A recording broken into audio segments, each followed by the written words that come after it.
Welcome to Marketing Demystified, the podcast that connects the dots for business leaders to drive revenue through effective marketing strategy.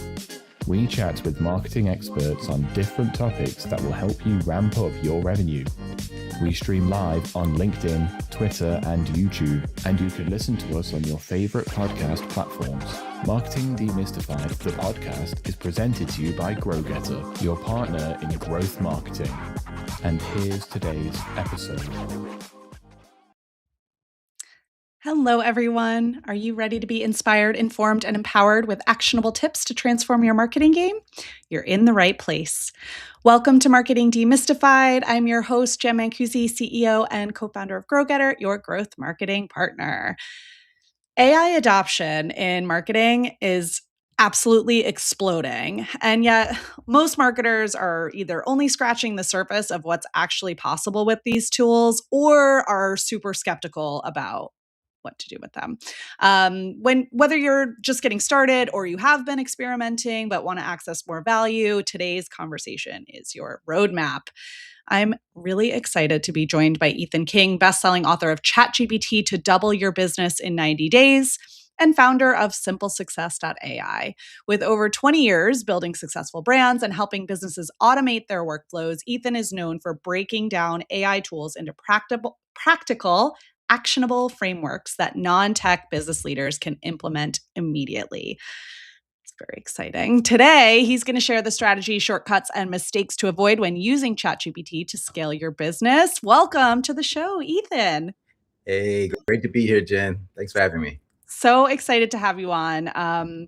This is such an interesting topic, and as I mentioned to you before, we've had a lot of conversations on the show about how to be more of a human marketer or lean into word of mouth or more experiential kind of marketing tactics. We've talked a lot about those topics on the show in the age of AI, how to be more human in the age of AI. So I'm really excited to talk about actually how to leverage AI in a smart way. So really pumped for this conversation. All right, let's do it. Let's do it. Okay. So you have worked with countless businesses on implementing AI and automation. When you look at how most marketers are using ChatGPT for marketing, or maybe even other AI tools, but we can lean on one or the other for the purposes of this conversation, what's the biggest problem that you see? What's like the gap between what people are doing and what's actually possible? Yeah, you know what? Honestly, the biggest gap that I see right now is people doing nothing. It's stagnation. And I know in the worlds like you, my world and your world, you might think that everybody's into AI, but a very, very small percentage of the population actually uses AI. And out of that group, only a small fraction actually use it to its fullest capabilities. I think the last statistic I saw was that there are 7 billion people in this world who have not even touched AI. And that's mind boggling to me. So what I see in businesses is usually one of two things. Either they've dabbled in AI, played around with ChatGPT, kind of used it like a glorified Google, or maybe had it generate some copy. And then they were like, oh, no, this is horrible. This is AI slop. And then they totally dismiss it and don't use it. That's a mistake. That's a big problem, huge gap. On the other side, you have people who lean in and use it too much without it being customized. And they're like, oh, great. This can automate everything. I'm going to have it write all of my LinkedIn posts and all of my emails without customizing it and putting their soul into it. And therefore, it does sound like AI slop, which we can all see through in half a second. And that damages your reputation. It damages your brand. So there is an art to AI adoption, and that's what I do. I give people a clear path forward and show them practical ways to use AI for their marketing so that they can amplify their voice, but in an authentic way, so that they can spread their message at scale. And what that really comes down to is our stories. The name of your podcast is Marketing Demystified. And without marketing, a business is dead. If you're in business, you're in the business of marketing, or you won't be in business for long, right?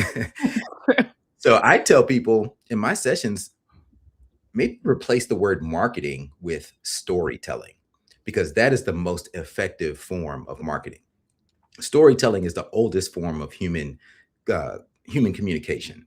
I mean, back when we were cavemen and cavewomen, we told stories so that we would know if there's a tiger over in that side of the jungle that might eat us, and how I fought off that tiger. And I'm here to tell the story. And everybody leaned in around the campfire so that they would know, because we learn from stories. Now I know not to go over to that side of the jungle. So our stories are what powers everything. So as you work day to day, accumulate stories. Um, we all have stories. If you've been working in the same industry for 5 years or more, you have thousands of stories.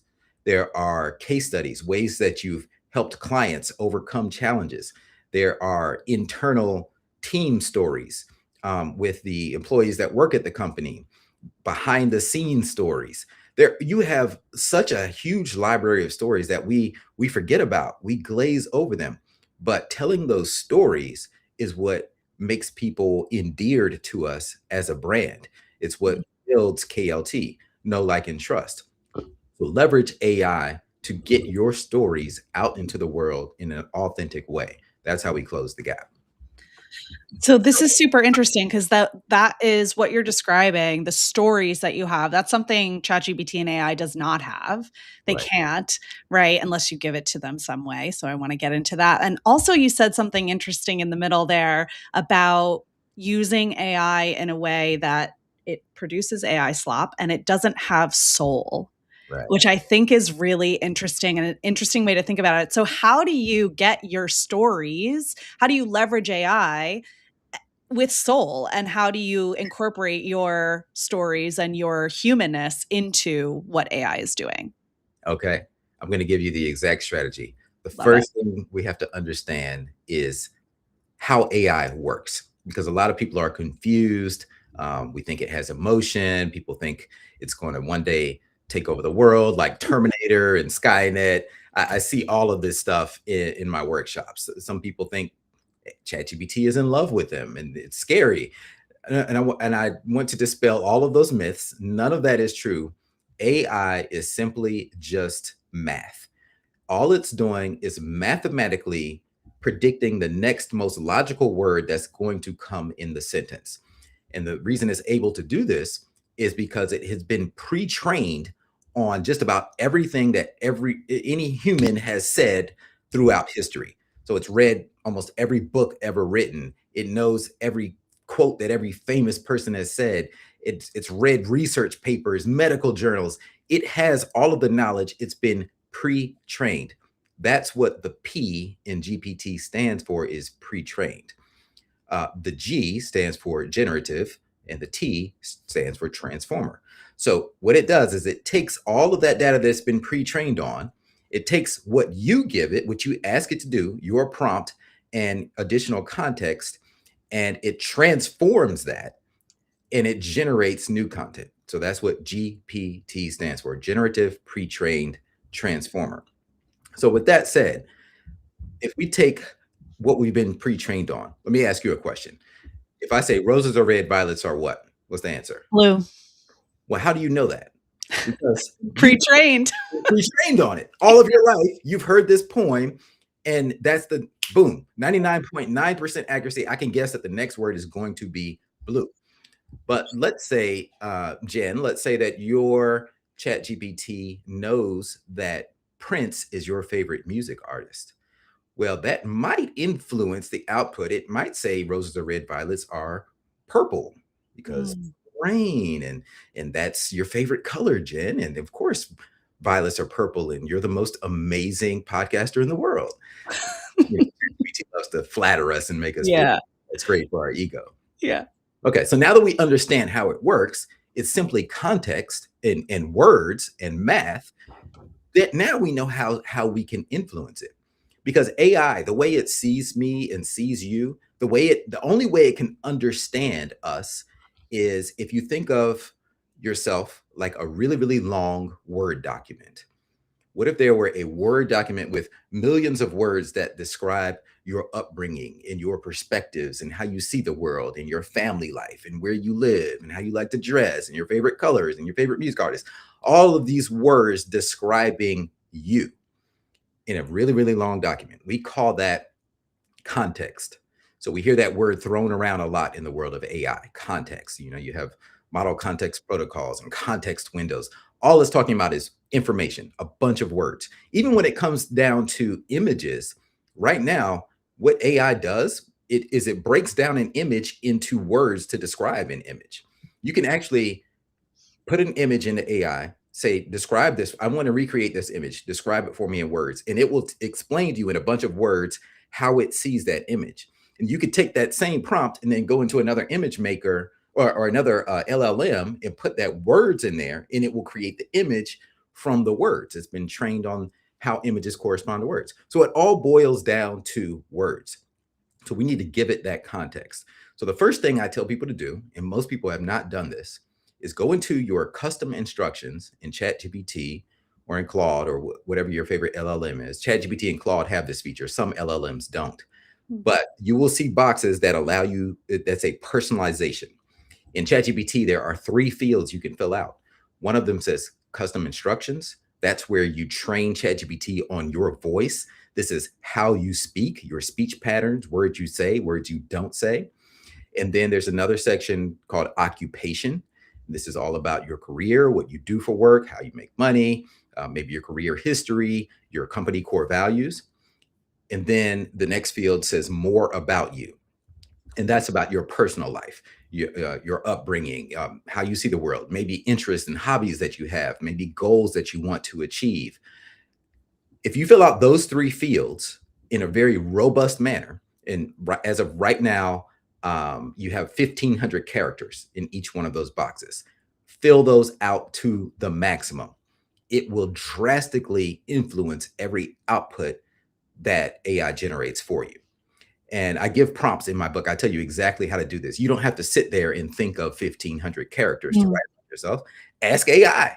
So do this. Go into a prompt in ChatGPT and say, hey, I'm going to give you examples of my writing and speaking, and I want you to analyze my writing and speaking style and then write a description of my tone and voice and speaking style so that I can create a set of instructions for ChatGPT to imitate my speaking style.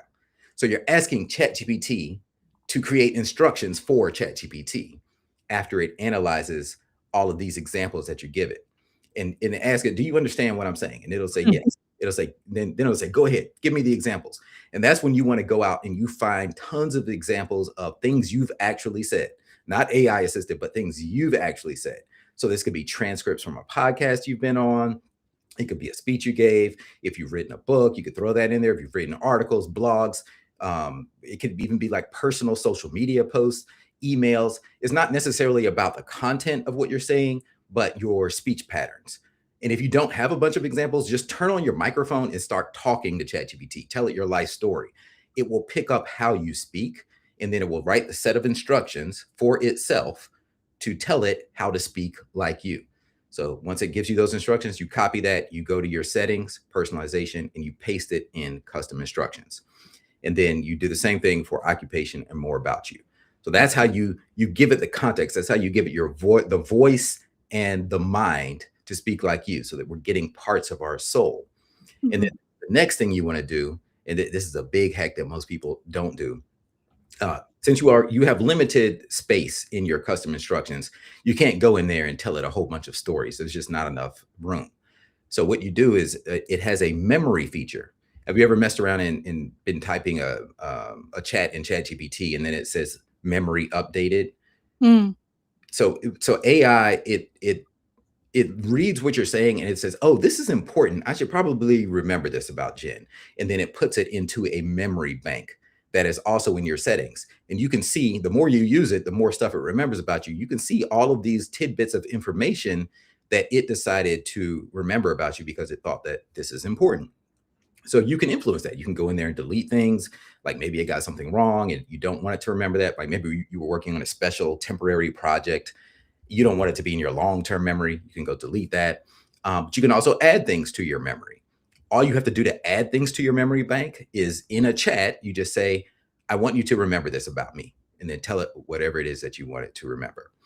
So what I do is I have a recurring task set up to tell ChatGPT a story about my life every day and the lesson that I learned from that story. So now I have this memory bank of my life stories and how they apply to different principles and how I see the world.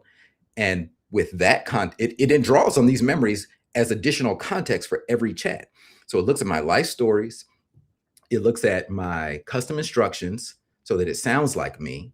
And then it also looks at all of my other chats in my chat history that all influences the output of my chats. So whenever I put something in ChatGPT, it's literally like I've built a clone of myself.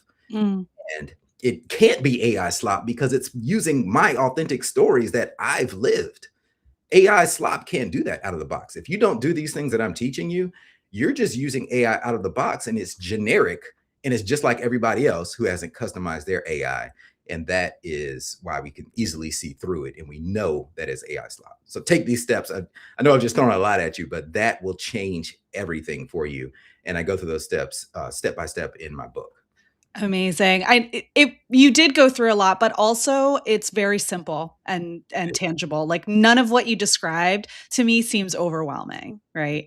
I think when I first kind of started to learn about and understand the mathematics of how AI structures content and sentences and also reads content and sentences, it's changed the way that I speak to the AI tools that we use and also changed the way that I write for like search optimization because obviously AI, AEO or whatever anybody wants to call it. I don't know that it has a name yet officially. Everybody's calling it something different, but we want to show up on for the people that are using ChatGPT or Perplexity as a Google, right? And giving recommendations. And so that mathematic nature of how it structures sentences and reads words is really helpful in how you communicate with it. And then training the model, I think, this is easy stuff, right? It's very 1,500 characters is not a lot. You don't have to come up with a ton of stuff. It doesn't take you months and months and months for it to sort of learn your voice. I think one thing to keep in mind is if you have been using ChatGPT or Claude or anything to create content for you, don't use that in your training of your voice because that's not your voice, right? Your voice is, but the speaking, I love a voice note.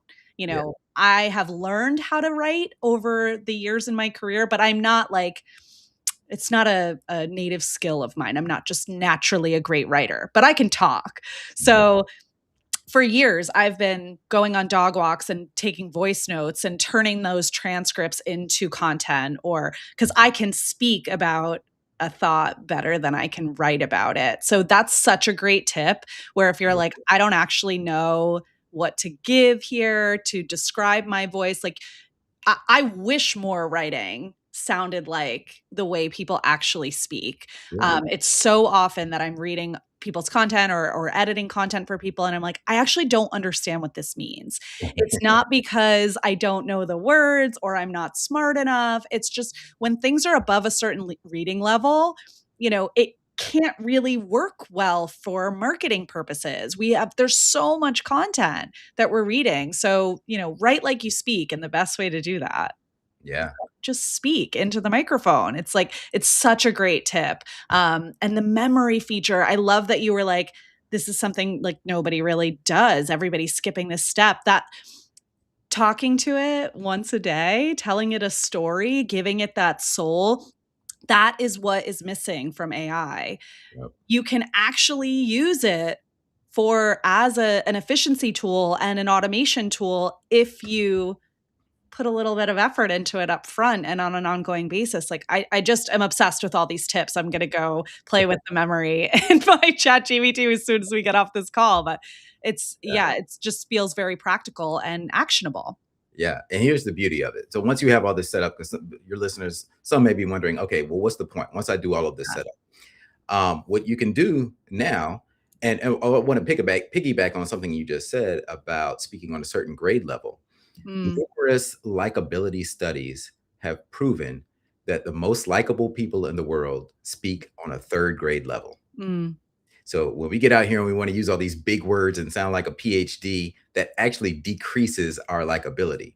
So we want to I actually tell ChatGPT in my custom instructions, I added one line. I said, I told it to speak on a 12th grade level, because the problem is if you tell it to speak on a third grade level, it takes that literally and it starts talking about like Roblox and Legos and all that kind of stuff. When we don't want it to do that. But I found that 12th grade or high school level is I tell it to speak like an ambitious high schooler. That works really well for me. And Mm. it kind of dumps down because out of the box, ChatGPT, I mean, AI is smart, so it's going to sound super smart. I don't want to go around here sounding like an academic PhD. That's not how I talk naturally. Yeah. So that's one extra hack in there. But okay, besides the setup, why do we want to do this? Well, one thing that I love to do, you brought up search SEO, which has now evolved into people are calling it GEO, AEO, Mm. AIEO, all these different things. Forget about all those acronyms. What it really boils down to is search. How are people going to find your business? Mm-hmm. Search has been around since the beginning of time. People have to know about you to exist. So before the digital world, people searched for, like, they walked outside and you had a sign that said, oh, you're a blacksmith or you repair shoes or whatever, right? And then in the 90s, we had the yellow pages, the phone book. And then what people started doing, I don't know, you're probably not old enough to remember this, Jen, but what we did is you start your business with the letter A because the phone book was in alphabetical order. Uh-huh. So if your business started with A, you were at the top of of that listing, of that section.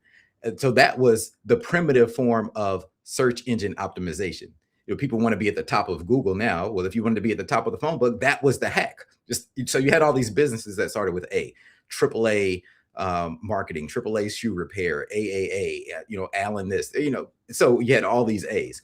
But so it's always evolving, these hacks of how you show up.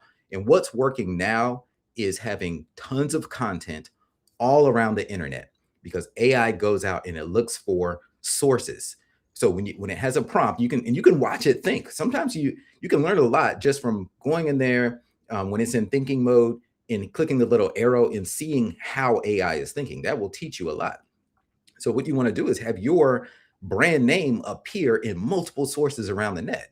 Articles here, there, on your site and off of your site, on social media, tons of reviews. It's pulling from all of these sources to determine who is the authority for the thing that the person is searching for. And you want your brand name to show up as that authority. So you need to have your brand in multiple places, and it needs to be packaged around authentic stories illustrating what it is that you do. So now that we have AI and automation tools to help us, we can do this at scale. So I'll go on journalist query sites like Help a Reporter Out or quoted.com, find articles that journalists want to write, and then I can now submit those articles. But instead of me sitting down trying to type out the perfect pitch to the journalist and then type out the perfect article, I have my digital clone to help me. My Mm. AI is trained on me. It basically has my brain. So what I do is once I see the subject that the journalist wants to write about, I just turn on my microphone and I start talking to ChatGPT. I will just ramble like, "Oh yeah, I remember this time in our business where we helped this guy named Brian have an embroidery business, and he needed logos for his he was going to a trade show tomorrow and he couldn't find anybody else to do it, but we offer same day service, so we went ahead and knocked it out for him." And we do that for tons of other people. We've even had jackets worn on the Grammys. And then I just hit send. I rambled into AI. I press send, but now it knows how I speak because I gave it those custom instructions. It knows all this. It has my story bank. It knows about my life. So it takes that messy garble that I just put into ChatGPT and it crafts it into this beautiful piece that I can submit to the journalist. And I've gotten published over and over that way. And this is how you get just tons of content out into the world at scale. It only took me 5 seconds. And as a bonus, I will take that content and sometimes I'll just run it through an AI content detector just to see if Mm. it passes. And it comes back as 0% AI, even if ChatGPT wrote it for me because of the customization. That is such a huge hack because those AI checkers, like we use those all the time. Oh, hi, Allison. It's so nice to see you on here. Yeah.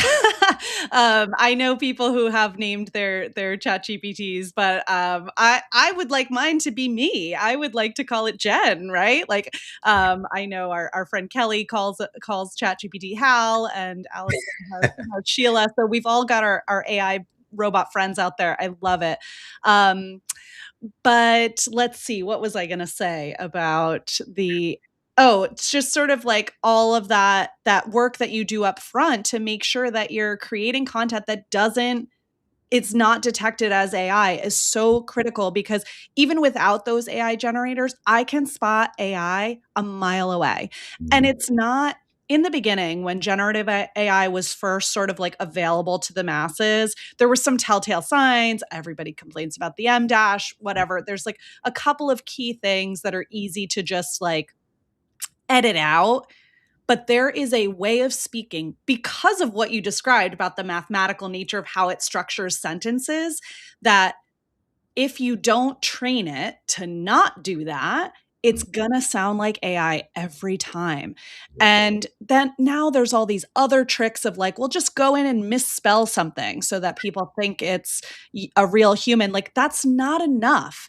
It's not enough and it's not interesting. I'm not learning anything. It's not likable, like you were saying. Like, and it does impact your credibility. And the more people use AI, in the wrong way, the easier it is to detect it, I find. Like over the last few years, I just can spot it a mile away. And I think everybody can. I don't think I'm alone in that. And then on top of it, you have these checkers where you can run things through and, it will say 100% AI every time. So that hack to get around that, to be able to create content, that's the missing piece, right? Is being able to create content that doesn't sound like AI, but still offers you that efficiency. And I want to talk a little bit about like the concept of marketing automation because it's totally different today from what it used to be. And you talk a lot about marketing automation in your book. Mhm. And historically, we're thinking about using HubSpot marketing automation tools or Marketo or something like that. But maybe for people who have never automated anything in their marketing before, I'm sure most have, but maybe they haven't. Maybe can you talk about what marketing automation is? Maybe what's different about what marketing automation is today versus the traditional idea of marketing automation? Because this is all like, this is what it's unlocking for us, right? Right. Yeah. And I will go back to, like you mentioned, the early days of marketing automation because surprisingly, most people have not done this, and most people don't Yeah. automate their businesses. Mhm. I made the mistake of I thought that people did, and so I'll tell you my story how I got into marketing automation. Because one thing you should know is I'm not a coder. I don't come from a computer science background. I don't know how to code, but I've done some amazing things in AI and automation. And that, listen, I was an art major in college, like literally. So if I can do this stuff, then anyone listening to me can do everything that I'm going to tell you. We're at an amazing time in history when you can create full blown applications, develop software. You can achieve whatever you want to build with plain English words. You don't have to know any coding. So let's go back about 15, 16 years. So early last decade is so I mentioned that I have an embroidery company. It's Mhm. called This Closet. And I never had any formal business training and got to where I was just almost like by dumb luck. And we were running on very thin profit margins. And then I had heard about this thing called marketing automation, but it's one of those things like, oh, I'll get around to that one day. We get caught up in the whirlwind of our day to day activities and we tend to put things off and we don't treat them as urgent if we don't see the value at first. So I kept putting it off, kept putting it off. And then one day we got slapped with a lawsuit out of nowhere. Mm. This other brand that we had been doing business with for years, they betrayed us. They tried to milk us for hundreds of thousands of dollars that we didn't have. They thought we had it, but we didn't have it. And we had to fight. I had to make a choice. Am I going to fight to keep my business alive or file bankruptcy? Which is we were actually up against that decision. And I decided that I was going to fight, but I didn't have money to throw at the problem. I couldn't just go and hire people or go run a bunch of ads. There was no money. We were stacking up debt to pay lawyers. So I had the opposite of having money. And I went and I learned marketing automation. And do you remember Infusionsoft? That was Yeah. one of the OGs of marketing automation, which they later, now they're Keep, and there have been some changes, and of course other competition. There's lots of competitors now. But I went to an Infusionsoft workshop, buried my head in there for 3 days, and we started automating our email sequences first. So we set up all these drip campaigns. A drip campaign is when you have multiple emails going out in a sequence. So you can set up tags. So for example, let's say a customer or a potential customer emails you and they want a quote. Well, you reply, you give them the quote, but now you can tag that person so that you continue to follow up with them automatically, maybe every other day. And then you can put time gaps in between to say, well, between email 1 and email 2, we're going to wait a day. Between email 2 and email 3, let's wait a week. Between email 3 and email 4, let's wait another week. And here's what we want to say in each email to nurture the leads. That we weren't doing that in our business because everything was manual before I learned about marketing automation. And when things are manual, they tend to not get done because we only have so many hours in the day. The people on your team, we can only do so much, and we put things on the back burner. But those nurture sequences, those follow-up sequences, we built tons of them. They're super easy to build, and we made it seem like we had this huge workforce. We were really just a super lean team. And then we learned to automate our social media, SMS marketing. We even learned there are ways you can automate snail mail, like actual physical things going out in the mail, handwritten notes at certain intervals of time. And all of this is super easy. But we adopted an automation first mindset across our whole company. And not only did that save our business, and we emerged from that situation at a fraction of the cost that we were facing, but when I looked back, it was 8 months later, we had doubled the size of our business with half the staff that we had going into that situation. So that is the power of marketing automation. And that's what I teach people all the time. It was one of those things like, man, I wish I would have done this sooner. Have you ever experienced that where you're like, you do something in business, you're like, dang it, why did I do this 5 years ago? This is awesome. It's changed everything. So that's why I got into marketing automation decades ago. And we've just been building on that. And not only that, but it's more so about the mindset, adopting an automation first mindset, and not just in your business, but in your life. A lot of times we get analysis paralysis, and we get overwhelmed by the noise and all the choices that are available to us, and things seem too complicated, so we don't do anything. Instead, if you really look at it, the path is simple. Things are a lot easier than you think. You learn them, you implement them, and we've adopted an automation first mindset across our whole company. I have team members who've been with me 14, 15 years, and they live their lives in this way now because it started at work. So this is the ultimate life hack. Think, how can I automate this thing? Whether it's your personal finances or your fitness, what are some mental hacks you can do to automate as much as you can so that the manual lift is lighter, and so that it saves you time going forward? And that's the hack to growing at scale with super lean resources. I think it's so true that really anything that I learn new, like marketing automation aside or whatever, I'm like, I wish I had done this 5 years earlier all the time. And I actually think that can be a little bit of a blocker for people to get started. Is like, man, I'm late to this party, or I should have been doing this all along, or it feels like a heavy lift to set it up, which, I think sometimes in an effort to move faster, we just do things manually. It feels like I can get this done faster if I just do it. Yeah. Whereas if you took a day or an hour or 30 minutes and set it up to happen automatically, you would never have to do it again. So yeah, maybe it would be faster for you to just send that email in the next 5 minutes. But if instead you spent 30 minutes creating an automation that would just send that email every time you needed to send it, it would be more useful. But it feels like I don't have time. Like Right. that setup feels like a barrier for people, I think. Exactly. Yeah, you nailed it. That description is that's the trap we all find ourselves in. And even today, I mean, I found sometimes I'll find myself writing the same email over and over again. I'm like, wait a minute. I can have AI do this for me. Yes. What am I doing here? So I want to give people this mindset shift that has really helped me. And it starts from a personal time that I had in my life when I was 10 years old. And my mother, she always had this dream of working in the Peace Corps. And so she went to Africa because she wanted to go to Africa, live there, help the villagers there. So she took us, four kids. We moved to West Africa in a country called Niger. We lived there for like 2 years. And one of the things I remember, you know how you have those some images from your childhood just get kind of etched in your brain forever. Well, I remember in the capital city of Niger, which is called Niamey, there's a river that runs through the city.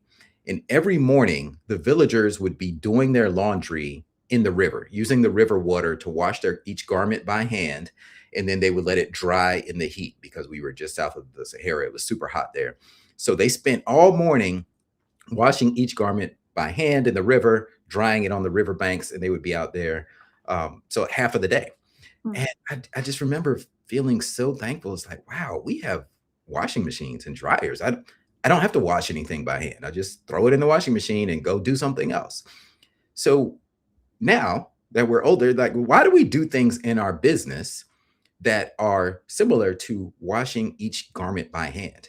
You probably don't wash your clothes by hand, I would imagine. Most people in America have a washing machine. Um, it can handle like 97% of our clothes, outside of things that maybe we have to go get dry cleaned or our delicates. Most things you could just throw in the washing machine, you set it, forget it, you go do something else while the washing machine is working. So how come in our business we keep doing things manually by hand when now you should be saying to yourself, how can I build the washing machine for this? Mm. Because you can build it. If you can't buy the software that already exists that can do it for you, that's the washing machine, you can literally open up Claude Cowork, tell it what you want to build, and it will build the application for you. Or you can build a custom GPT to do some things. Or you can set up an automation in something like HubSpot or in Go High Level, whatever tool you use. Think about all of the different ways that how can I build a washing machine for this task? If it's emails, now we have AI powered software. Even Claude offers this now where it can actually connect to your Gmail or your Outlook or whatever you use. Go in there, read your emails, and you can have it automatically write the draft response to the email for you in your voice. Because remember, now you've trained your AI on how to speak like you. So when you go in there, you just see a bunch of drafts already written for you and you read them. Maybe you need to make a tweak here and there, but you can just hit send. Mm. And that saves you a whole bunch of time because now I've built a washing machine to handle this. And when you build a whole bunch of these little machines, instead of doing all these manual tasks around your business, that allows you to leapfrog your competition so that you can crush it while they are trying to figure out what's going on. I mean, yeah. Yes. Oh, a million times yes. I want a washing machine for everything. Like I want somebody to draft my emails for me. Like I want that executive assistant that's going to do all this work for me. And you started to touch on some of the tools. I want to talk a little bit more about them. We've talked a lot about ChatGPT. You started to mention Claude a little bit. But like I think navigating all of the different AI tools and specifically AI marketing tools can be a little bit overwhelming. Mhm. So, and also I find that in the experimentation with some of these tools, some are more useful than others. And like you mentioned, not all of them have these customization features. So, I guess what's your recommendation of the tools, AI marketing tools that we should be looking at right now and paying attention to? And is there sort of a like pick one and stick with it, or is there an AI tech stack that we should all be building? I can answer that question today, and the answer may be completely different in Yeah. next. So because it changes so fast in AI. And one of the main things I teach people, I go around the world, I teach workshops, I do keynotes. One of the first things I say whenever I speak is the tools will change, but the philosophy stays the same. So don't get hung up on tools. You need to understand how to communicate with AI, which you've learned a lot from this episode about how you communicate with AI. And then once you know how to do that, you can achieve whatever you want to achieve. So think about the task first. Before you think about any tool, think about the task. What do I want to accomplish? Then the beauty is you can go ask AI. You can ask ChatGPT or you can ask Claude, say, hey, I want to build this thing. But we'll just stick to the example we were doing earlier. I want to automate my email so that drafts are just written for me. What's the best way to go about this? Give me a list of tools I should consider, or if you can do it for me, let me know. Give me step-by-step instructions on how I can build this thing. And it will tell you. It will go and do research and it will tell you. I recommend asking a few different AIs. Ask ChatGPT and ask Claude and ask Gemini, because they're going to give you slightly different answers. And it will tell you how to build the thing today, so that no matter when you're listening to this episode, you will know how to go and either build or use whatever is out there. So I don't want to name any tools today, because that, it will, I don't want somebody to listen to this whenever it's published later. Like let's say somebody back around a year from now, like, oh, he's still talking about that. Because I mean, literally, look, okay, let's look at this for right now. Today is February 26th, 2026. I literally wrote the book, ChatGPT to Double Your Business in 90 Days. ChatGPT was my go-to. And I still think it's great. It's like the Swiss Army knife of AI. They were one of the first players to really get into that consumer level access to an LLM. Oh, they were the first player to offer that, actually. So I wrote the book around it. But you know what? Honestly, I find myself now in Claude more than ChatGPT. It's all right. I mean, they had a huge advancement a few weeks ago, earlier this month, when they came out with Claude Cowork and Opus 4.6, Claude Code, Open Claude came out. This was a huge shift where now you can talk to AI and you can build a virtual assistant that can actually go and like code things for you and build things for you, and they actually work. You don't have to go and hire a developer anymore. That before we had vibe coding before, but there would always be some missing pieces. Now you can build full-blown applications. It talks to you, it works with you, it asks you questions to help you build a product. You don't have to know any coding. I have built some of the most amazing things. Software stocks have actually dropped lately because people realize the power of these new AI updates.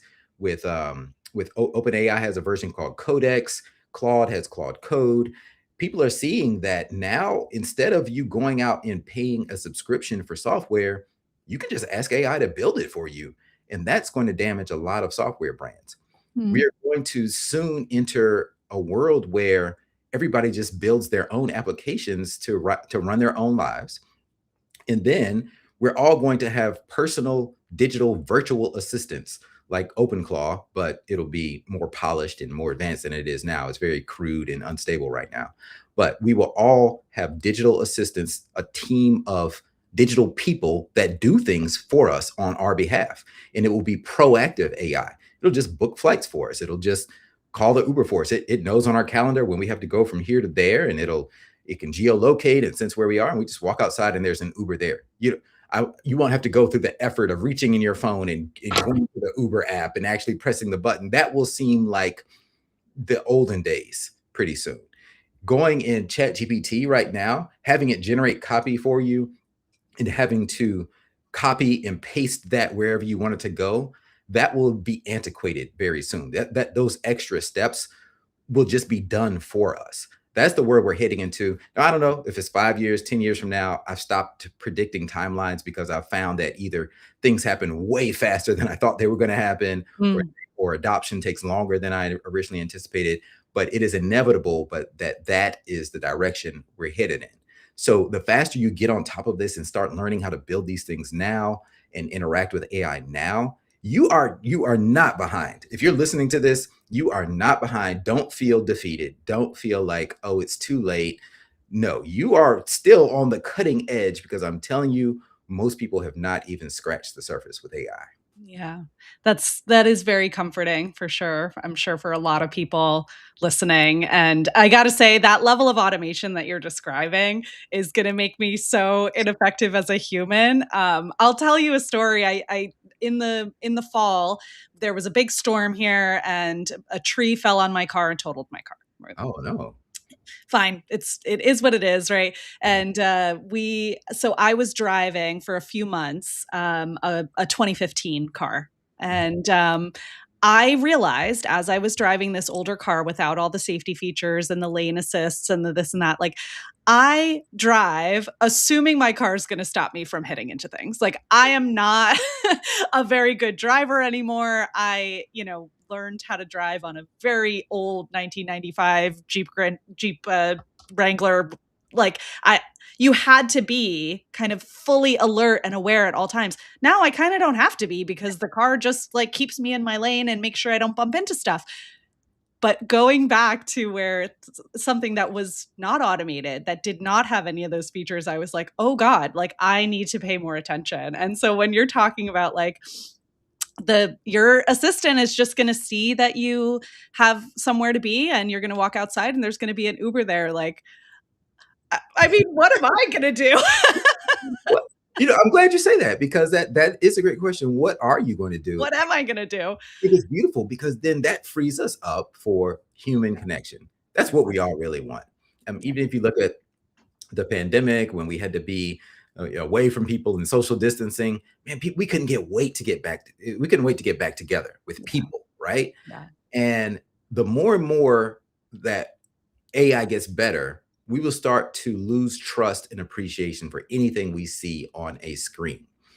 It's awesome what it can do already, but at some point, we're just going to discredit things that are on screen, because I could be AI talking to you right now. At some point, AI will be this good where you can just have a full blown conversation with this, and no one will even know that you're talking to AI. So, as humans, we will appreciate things like live events, concerts, comedy shows, things where we actually get together, festivals, like when we're in person with each other and we can see and touch and feel the other person. Wherever you can inject that into your business, my prediction is those things are going to continue to take off. Yeah. That's what's going to separate you from everyone else, is those unique human connection experiences. So it's like you need to focus on the analog world while also, maximizing on the digital world, because we can't leave that behind. So automate all the mundane stuff, and more things are going to fall into that mundane category, like calling your own Uber, things like that, checking your email. That kind of stuff will be handled for you by your team of digital assistants. We will have robots cleaning our homes and doing chores and things like that. Cars are already self-driving. That's going to get that technology will continue to improve, and soon they will all be self-driving, and humans won't be allowed to drive on most roads. That's going to happen very soon. And then think about how that's going to unlock and free us up to be more productive as humans and do things that only we can do. Yeah. What can you do in the car? You don't have to worry about focusing on the road at all. Like, literally, you don't even need to own a car. Like, you just walk outside, you get in a car, and then it drops you off. You don't have to worry about parking, because cars will just continue to just drive around and pick people up. And they're already building roads that charge the car while it's driving. That's happening. So this is the world. Like, the smartest players, we skate to where the puck is headed. So that's why we need to have an eye on where is the future going, so that we can start to shape our lives in that direction, so we can be on the bleeding edge instead of playing catch up. Yeah. Yeah. I love that. It's exciting. It like, we're really at a very pivotal point in the world and society. And it's fun to be part of it and to be part of that shift. And I feel like for anyone that is feeling like they're not skating to where the puck is going, and they're, feeling behind, or like they've just been passed up, like, it's just get in there and start experimenting with it, right? That's the best way to learn. And certainly following leaders like you and reading books like yours is a great way to kind of learn how to do it properly.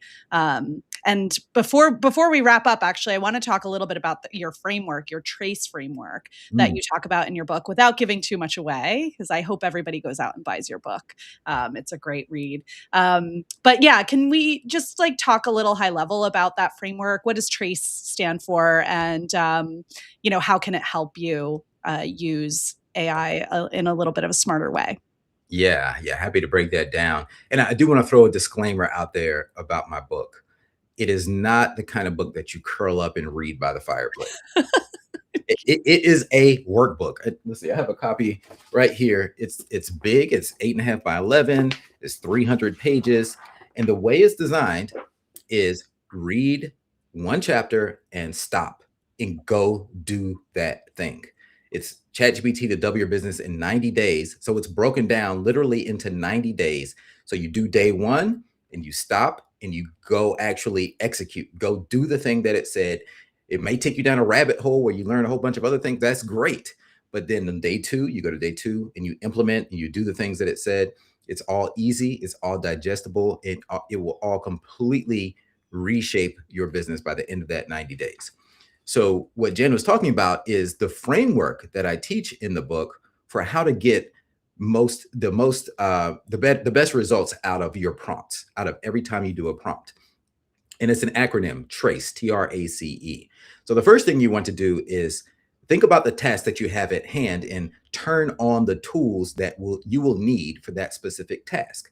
So whenever you start a new prompt in AI, you have that empty chat box and most people don't even know what to do with that. But if you click on that little plus key that's on the left side of the chat box, it opens up all of these features. You can upload files. You can connect different applications, like you can connect it to your email, connect it to your Google Drive, connect it to different apps in ChatGPT. So think about, what do I want to achieve? What tools will I need to do it? You can put it in agent mode. Agent mode will actually go around the web and do things for you on your behalf. You can switch to different versions of or different models of the LLM that you're using at the beginning. So do you want to use ChatGPT 5.2? Do you want to use the pro version or the thinking version, or do you just need the fast version for this task?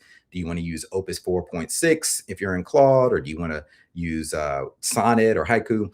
So think about all the models first, and I get into there about which model to use for different use cases. So that's tools. The next part is R is for role. Always tell AI what role you want it to play. AI is amazing at, you could say, I want you to act like you are the best marketing copywriter ever in the world to ever live. You've won numerous awards for your copywriting, and I want you to write my social media posts on my behalf in my voice. So it will adopt that whole role for you.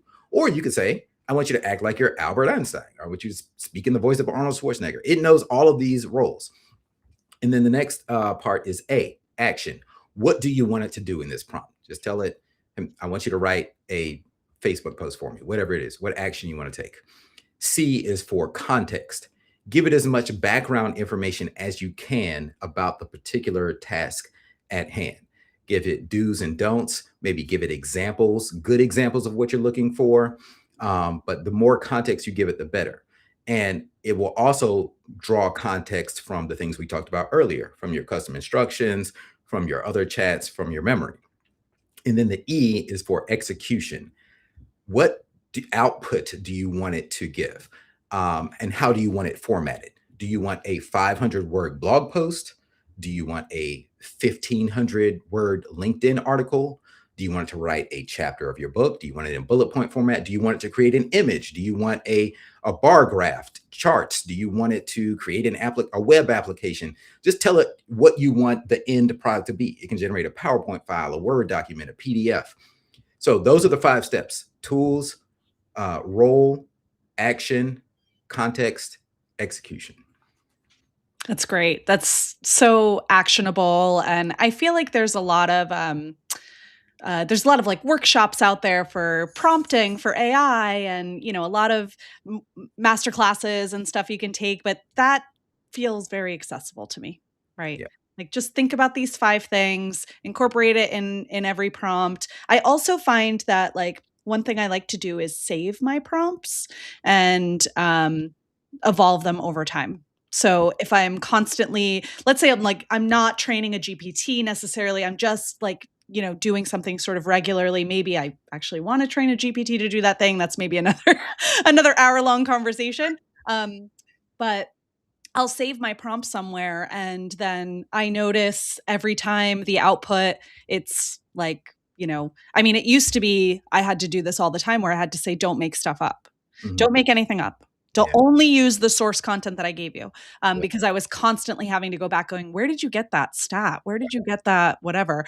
And so just adding that line of don't make anything up. And then maybe I add another line that says, don't whatever. I don't know what the rule might be, but I think saving those and reusing them over time, but following that framework of making sure you're including all the right context and the role. I think the role is really critical, to say, like, act like this. Mhm. And don't just let it be. You talked about this right in the beginning of the conversation. One of the big mistakes people are making is they're just using it too much at the most basic level. Just write me an article about you know self-driving cars. And Right. it can do that with all the information that exists that it's been trained on, but it's not going to have anything to do with you. Yeah, yeah, exactly.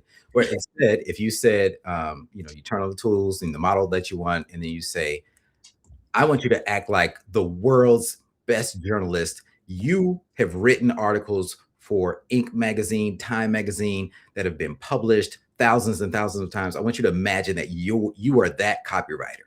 You can tell it all of that, and it will shape the output of everything else. And then now say, I want to write an article about self-driving cars, and then tell it a story. Like maybe you have a self-driving car, and be like, you know what? I was riding in my Tesla today, and I put it in full self-driving mode, and I processed 30 emails on the way to work, and it was amazing. By the time I got to work, I was had able to chat around the water cooler, and you're starting to tell it a story now, and it's going to weave that into the article. So this is how you really, really do power prompting. And I love something that you said, Jen. You basically have a master prompt for certain things, and you constantly go back and tweak that master prompt. That is one way to build the washing machine for a recurring task. What I like to do, so for some things, I do have a master prompt, and I use a tool called Text Expander that will allow you to put out any long content that you have that is repetitive. You can set up like a shortcut code where it will just pop that in wherever you need it to be. So I can always go back and update those master prompts in Text Expander. And then when I want to use them, I just type in my little shortcut code. And you can use it across different devices. You can even share it with your team. So that is one of my hacks. Text Expander has saved me so many hours, and it has given me consistency in my output. I love it. I love it. This is so great. Thank you so much for your time. I feel like I've learned so much. I know everyone listening in has learned so much too, and I can't wait to implement some of the things I've learned. So thank you so much for joining and for having this conversation. And please tell everybody where they can find you. Yeah, the pleasure's all mine. Thanks for having me, Jen. Anybody, reach out anytime. My website is ethanking.com, just like my name is spelled. You can find all of my contact information there. You can drop me an email, find me on all the social media networks. Connect with me, reach out, shoot me a message. Let me know that you heard about me through this episode. And if you have any questions, I'm happy to help. Awesome. Thank you so much. Thanks everybody for listening in. This has been such an incredible episode. I hope you found it as valuable as I did. Make sure you're following Ethan. And if you enjoyed today's episode, please subscribe to Marketing Demystified wherever you get your podcasts, and join us next time for more conversations